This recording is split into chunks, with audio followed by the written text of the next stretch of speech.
Hello, this brief video is to add some details to the project called the Learning Organisation, which is on the BPI website.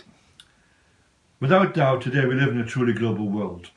Small disturbances in faraway countries can have a serious effect on the company in your local area.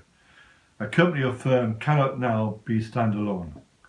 It is dependent upon the generation of new ideas and on the costs and quality of other similar companies. I'll give two examples. The motor industry. Who would have thought that the Japanese motor companies, which were formed after the Second World War, would bring to its knees the giant General Motors? Another example, every year they published the top companies in the world. It's very rare that a company stays in the top 5 from year to year. Why does this happen? How can a company keep its market share? How can a company survive? We think the answer is change. If a company is resistant to change, it will not survive. It will collapse eventually. A term that was invented by the systems thinker Peter Senge a few years ago is the learning organisation.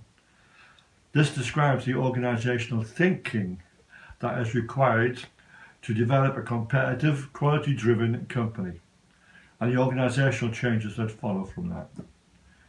I want to stress that the learning organisation describes a company culture, a company's behaviour and a company vision. It requires some structural changes, yes, but these are consequent on the former. A company must embrace a new and dynamic way of thinking, which is flexible and depends upon real-time data. There are several steps that are required to implement these changes. 1. We must fully engage the top management and agree on a coherent vision for the company. 2 is important, that this vision must be transferred down through the workforce. So every worker knows precisely what task he must do to log on to this vision. Step 3 is to develop a learning culture in the organisation, where learning is rewarded. This could be some sort of personal development plan. And step 4 is to reorganise the company so that we have autonomous and shared decision making. Many companies will profess to already do these things, but in practice there are very few who really do it. It depends upon a totally integrated approach from top to bottom and a full commitment from the whole workforce. It's not easy to put in place, but once implemented it will produce great benefits and ensure survival.